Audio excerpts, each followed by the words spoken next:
Ok, siya tabay pinto sa mes awe na The Beast, The Beauty and the Beast. Siya acaba di butature marka ng awon. I awon nos tabay highlight e marka ng kuong color di makeup mas light. Manepos buwak, poco e karata kumisa cambia den style antiki manera monstruoso. O mi tabay buta sombra nan den color preto pa dune un tiki mas toque di e beast. Mostawak, poco e beast a kumisa haya un tiki aspecto di monster. Once tabay pa e uovo accentua e uovo. Gusto riparando con e monster poco tabi na bida.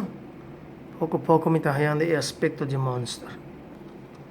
Kauno sa pon ito sombra ng a banda para uno sta hinka preto pa accentuar turcos den e sombra na banda. Basta trepa o ando uno sta pone e detalhe di wengbrow e barba barba aqui bom. Mi tengo bem mi boca brain também. Que bem poco posto bem para. Ok, Beauty and the Beast. Ya su barba.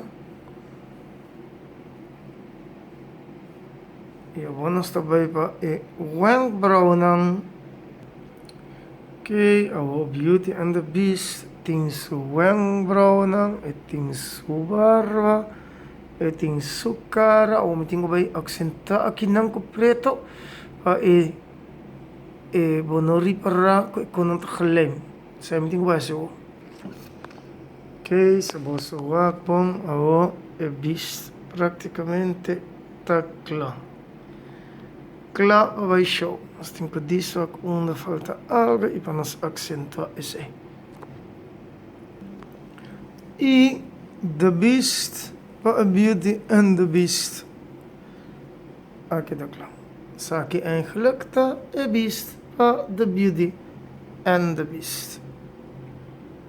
E ook video core, cambia mi paia, para sobra como tinko vai Casa de Cultura e assina aqui.